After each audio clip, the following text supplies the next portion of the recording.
پیش خدمت ہے قاسم علی شاہ کی کامیابی و کامرانی کے حصول کے لیے آفاقی اصولوں پر لکھی گئی کتاب کامیابی کا پیغام۔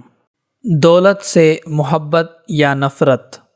ہر کوئی دولت مند ہونا چاہتا ہے اور دولت مندوں سے نفرت کرتا ہے۔ لوگ دولت اور روپے پیسے کے حوالے سے بڑے حیران کن نظریات رکھتے ہیں۔ بے شمار لوگ کہتے ہیں کہ دولت سے رشتوں کی تمیز ختم ہو جاتی ہے۔ دولت فرعون کا ورثہ ہے۔ دولت انسان سے دل کا سکون چھین لیتی ہے۔ دولت مند خدا کو بھول جاتا ہے اور دولت انسان کو سخت دل بنا دیتی ہے۔ دولت سے آپ کتابیں خرید سکتے ہیں لیکن علم نہیں خرید سکتے۔ دولت سے نرم بستر حاصل کیا جا سکتا ہے لیکن نیند آپ کا مقدر نہیں بن سکتی۔ دولت سے بے شمار تعلقات بنائے جا سکتے ہیں لیکن ایک سچا دوست دولت سے نہیں ملتا۔ دولت سے دوائی اور خوراک خریدی جا سکتی ہے لیکن صحت نہیں خریدی جا سکتی۔ دولت سے ہم اینک خرید سکتے ہیں لیکن نظر نہیں خرید سکتے۔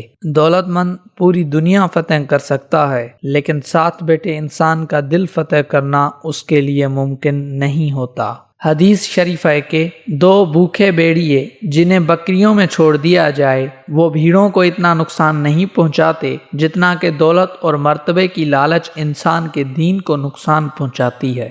غور و فکر سے یہ معلوم ہوتا ہے کہ دولت بذات خود بری چیز نہیں بلکہ دولت کی محبت اور لالچ بہت بری ہے۔ دولت کی ہوس انسان کو اندھا کر دیتی ہے۔ لوگ مال جمع کرتے ہوئے اپنے بیگانے کو بھول جاتے ہیں۔ دولت کے بھوکے کو کبھی حقیقی راحت حاصل نہیں ہوتی۔ بہت سے ارب پتی لوگ ایسے ہیں جن کو سکون کی نیند نصیب نہیں ہوتی اور ان کے گھر ان کی عدم توجہ کے باعث تباہ ہو جاتے ہیں۔ ایسے لوگ دولت کے مالک نہیں ہوتے بلکہ دولت ان کی مالک ہوتی ہے۔ یہ خود کو محفوظ کرنے کے لیے مال جمع کرتے ہیں اور خود مال کی حفاظت کرتے پھرتے ہیں۔ ان کے خزانے تب زمین سے باہر آتے ہیں جب یہ خود زمین کے نیچے دفن ہو جاتے ہیں۔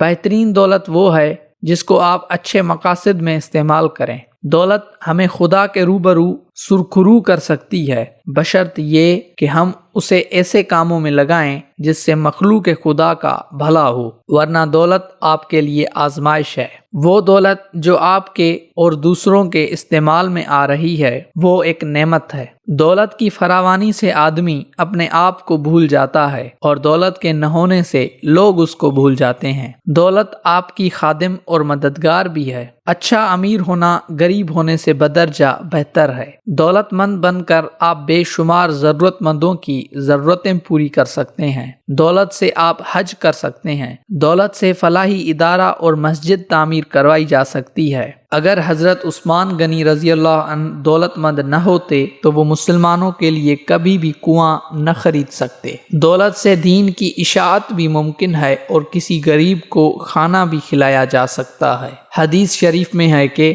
غربت انسان کو کفر تک لے جاتی ہے۔ نہایت خوشحالی اور نہایت بدحالی برائی کی طرف لے جاتی ہے۔ جسے خدا ذلیل کرنا چاہتا ہے وہ دولت کی تلاش میں لگ جاتا ہے۔ نادان لوگ دولت کے لیے دل کا سکون گنوا دیتے ہیں جبکہ دانشمند دل کے سکون کے لیے دولت لٹا دیتے ہیں۔ پیسہ اور مال دولت نہیں ہوتا بلکہ پیسے کو خرچ کرنے کی ہمت دولت کہلاتی ہے۔ مالی طور پر آسودہ انسان یا مال سے بے نیاز انسان تعمیری کام کر سکتا ہے۔